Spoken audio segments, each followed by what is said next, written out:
some time talking about websites because it's very obviously the most important thing that you can do in today's, marketing environment. You have to have a website. You really kind of have to.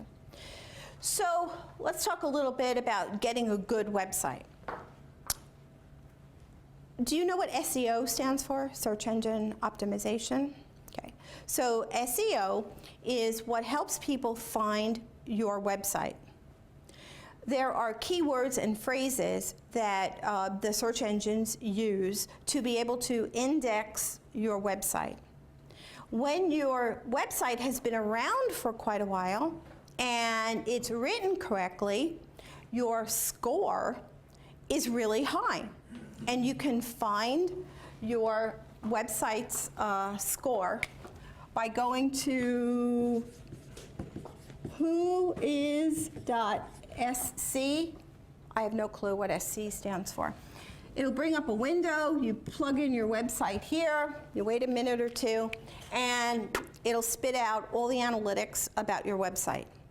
And by the way, you can do this for your competitors too, and you can see their scores. So my website score is 95 out of 100. So that's an A, as someone who teaches, right? That's an A, right? So, sometimes I'll get a call. I got a call not too long ago from somebody who found my site, and he said, I'm a tech, I'm an IT guy from way back. I was writing code for websites when it was still, you were writing it using framework and all this other complicated stuff, most of which I did not even understand. Anyway, so he said, so I built myself my own website. Makes perfect sense. But he didn't know anything about search engine optimization or how to really write for a website. He was a guy who built websites, but he was behind. He's the coder, the developer. So when I had him on the phone, I did this using his URL. Sometimes the score is left blank. But in his case, it was actually filled in with a 0. And I said, I'm sorry to say that I don't think you're getting any clients from your website because, and I told him this, and he said, I didn't even know that existed. He's like, that's awesome. So then he went crazy, looking up all of his competitors and finding out their scores, which were all larger than 0, let's just say, okay? So listen, you have to have a website these days, and it's actually less expensive than ever to do so. But I say, unless you know what you're doing, again, free can be very expensive. There are software out there where you can build your own website overnight, right? You see all these TV commercials. Okay, they're not going to rank. They're not going to be marketing oriented. They're not going to work. You're going to waste a year or two. So, again, like this person said to me, call me when free starts getting too expensive for you because you've lost a lot of time. So some of the key things, again, on a website, are you B2B? Are you B2C? What's the content? What are you going to have? What's the right array of the format and the flow, that can be wrong. Some people have the contact us thing in the wrong place. It needs to have a flow. It needs to, you need to walk your buyer or your lead in some cases for high-end B2B solutions. No one's going to buy from your website, but it's going to act almost like your portfolio. So you're going to have case studies on there. You're going to have testimonials. You're going to have, all these great things that you do. You're going to have checklists. You're going to give advice, content. Content marketing is like the name of the game these days. Between websites and all of social media, you always have to be thinking about content and what can you be pushing out there to position yourself as an expert in your field. So some people just put up a website and say, okay, I have a website, right? Okay.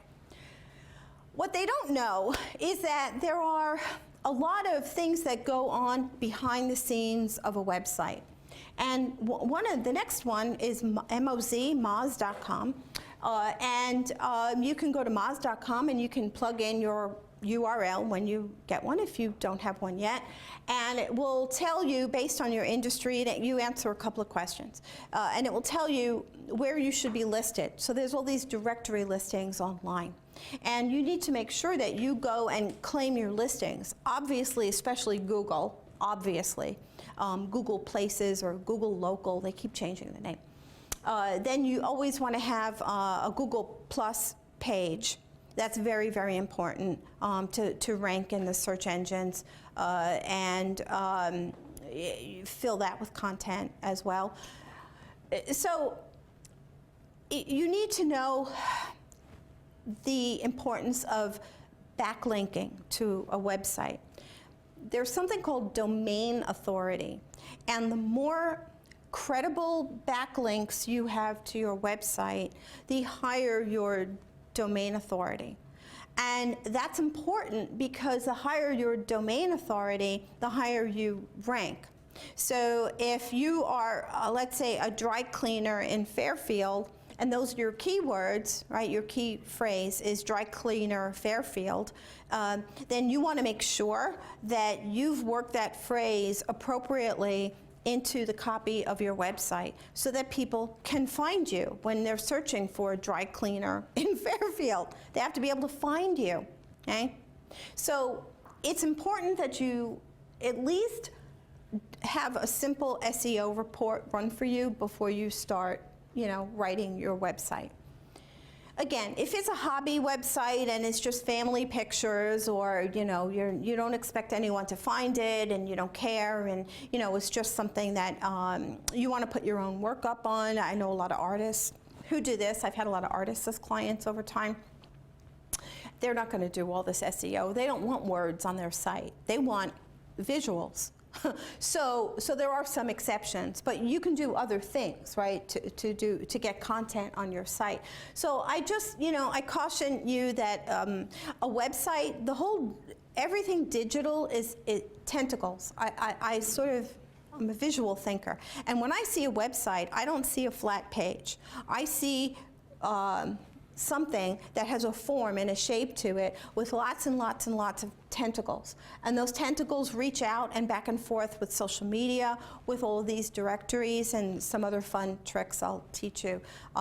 There's a website that's called bit.ly.com. It's I didn't know that was red, sorry. bit.ly.com. So if you have, let's say, so I publish a lot, I write a lot, and I do a lot of white papers and a lot of things like that. And when I do that, I create a Bitly for it so that when I put these Bitlys out on my social media and somebody clicks on it, I have a dashboard and I can see which one of my white papers and articles are being read, because I can see the back end. Most people just see what's on the page on a website. But again, there's all these tentacles, right, behind it, and sort of to make sure that everything is talking to each other and everything is trackable. So this is one way to do it. So you can customize a URL, and then you have it out there, obviously, on all of your social media.